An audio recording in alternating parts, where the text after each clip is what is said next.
I went into the practice of law beginning in April of 1990, opened up a small firm in the February of 2008 with 3 other lawyers.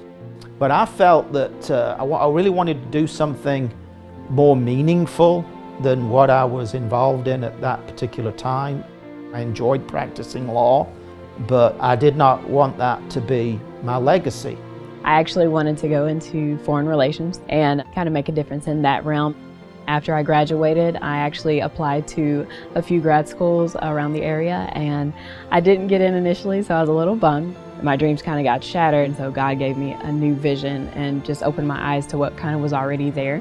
All of my friends and family had always told me that I would be a really good teacher. I had a teacher that was kind of a very powerful influence in my life, and he wrote something in my report card. He said, continues to make progress, but is inclined at times to let his words rather than his actions do the work for him.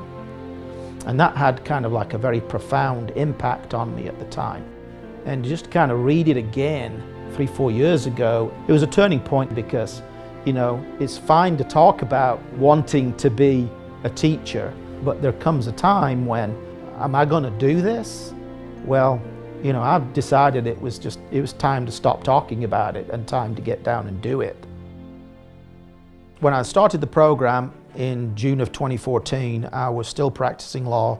So I had a full day, but the way the 5th year non-traditional Masters in Secondary Education is set up is it's all evening classes. You could basically take 2 courses a semester and still maintain a full load in terms of your work life, in terms of your current job.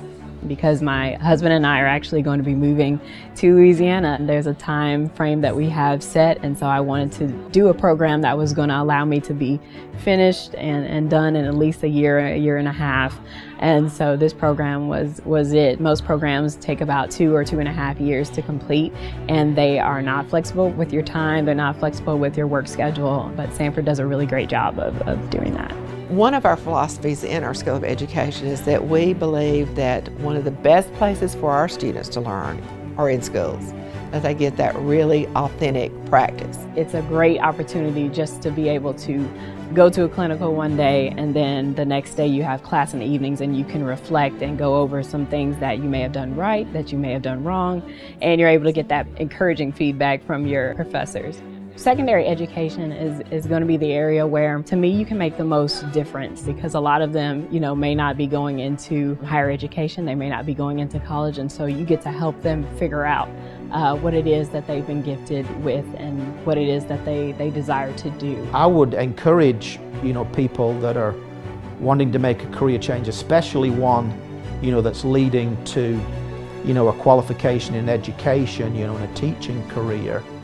If that's where you feel that you want to go, don't be in a position 10 years from now where you regret not having done it. I think the goal of a teacher is to just empower your students to go out, to get these kids to think outside of the box and to become the next generation of leaders.